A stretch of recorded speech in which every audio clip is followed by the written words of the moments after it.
जोंनि गासै बड'लेण्ड हालामनि बर' रायजो राजा आइ आफा बिथांमोननिसिम आं रोजा रोजा साबायखरसो बावग्रोहर बेजों लोगोसे आंनि BoNSUननि जे माखासे कर्मिकता बा हाबा मावगिरि बेजों लोगोसे जोंनिनो माखासे फरायसा फरायसुलि आरो बेजों लोगोसे जोंनिनो गुबुन गुबुन बिबानाव थानाय सेन्ट्रेलनि आरो डिस्ट्रिक्टनि BoNSUननि वार्कारफोर बिथांसिम आं दिनैनि जे दिल्लीयाव जि जोंनि मोनसे ब्रैथि खेबनि बड'लेण्ड दाबिनायनि जि मोनसे सोमावसारनाय बेखौ जाफुंहोनायाव बाहागो लानायनि थाखाय आं रोजा रोजा साबायखर हायो। बेजों लोगोसे आं मोनसे बाथ्राखौ आं गासै बर' रायजो राजानिसिम फोरमायहरनो सानदों। बे बाथ्रायानो जाहैबाय जोंनि जि सिमां बड'फा उपेन्द्रनाथ ब्रह्मनि जि सिमां जोंनि आलादा रायजो बेखौ जोङो जे दिनै ब्रैथि खेब हिसाबै जों ब्रैथि जेनेरेसना जों दाबिनो थांदों बा दाबिनानै जों दिल्लीनि जे जन्तर मन्तराव जों मोनसे सोमावसारनाय जों मोनसे हाबाफारिजों लानानै दिनै जों रिटार्न जाफैफिनबाय। दा बे जाफैफिननायाव जों मोनसे गोजोननाय मोनबोदों। जोंनि जि गोजामसिन जि दाबि सा सानजा भारतनि जि गोजामसिन दाबि होननानै बुङोबा जोंना बे मोनसे बड'लेण्ड सेपारेट स्टेट बा जोंनि बर'फोरनिनो आलादा रायजो। दा बेयाव गोबां जोंनि भारत सरकारनि गुबुन गुबुन बिबानाव थानाय अफिसियेल आरो माखासे मिनिस्टारफोराबो जोंखौ फ्राय पजिटिभलि मेसेजखौ हरदों। बिथांमोना बुंदों नाजाबाय था सानसे मोनगोन।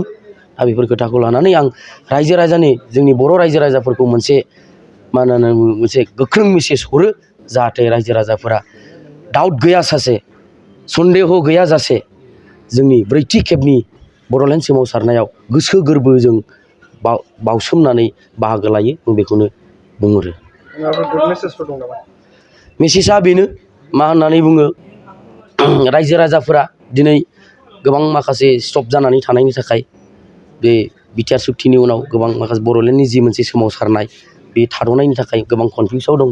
दा बे कनफिउस थायालासे जों बेखौनो आं रिकुवेस्ट खालामो BoNSUननिफ्राय जानानै जाहाथे ब्रैथि खेबनि बड'लेण्ड सोमावसारनायाव खुनु गोसोआव आघात लायाजासे फैयो आरो BoNSUआ ओरैबायदि मोनसे माबाखादों बा सानखादों जाहाथे बे जि ब्रैथि खेबनि सोमावसारनाय बेनो जोंनि बड'लेण्ड आलादा रायजो मोननायनि मोनसे जोबथा सोमावसारनाय जों बेखौ बुंगोन।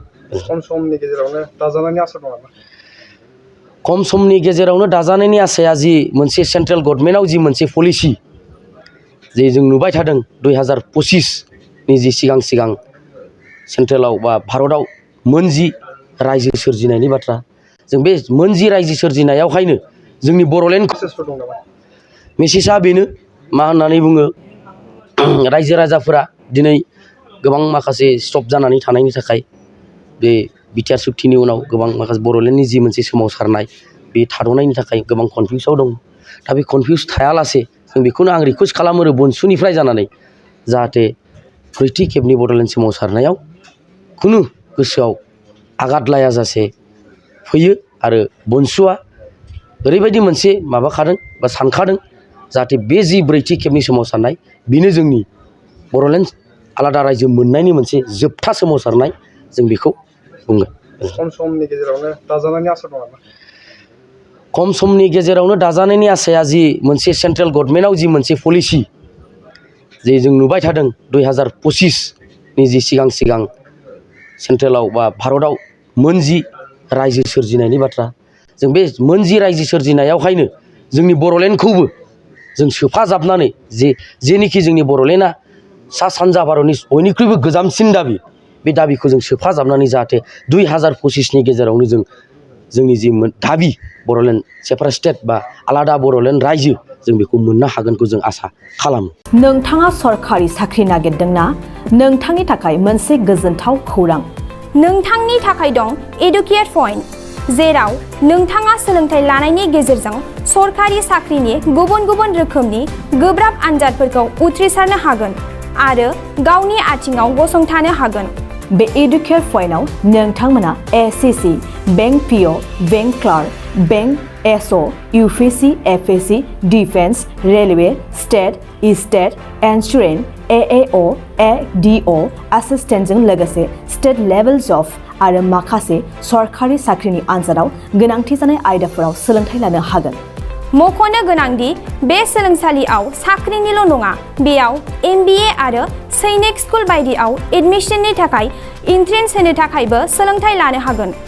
बे सोलोंसालियाव गाहाम थाखो खथानि सुबिदा दं आरो सम मथे नोंथांनि सोलोंथाइखौ बे सोलोंसालियाव होनाय जागोन। बेखौबो मिथिनांगोन दि बे एडुकेयार पइन्टआव सोलोंथाइ लानानै बावैसो 2021-22 इं मायथाइनि एसएससि जिडिनि आनजादाव गासै 11 सा सोलोंसाफोरा उथ्रिसारनो हादों। बारा नङा गासै 15,000 रांजोंनो नोंथाङा बे सोलोंसालियाव 6 दानसिम सोलोंथाइखौ लानो हागोन। बे सोलोंसालिया क'क्राझार, बरपेटा रड, गवालपारा आरो बङाइगावआवबो दं। क'क्राझाराव सोलोंथाइ लानो गोसो गुदुं जानाय सुबुंफोरा 70020261133 9101536360 70020261133 9101536360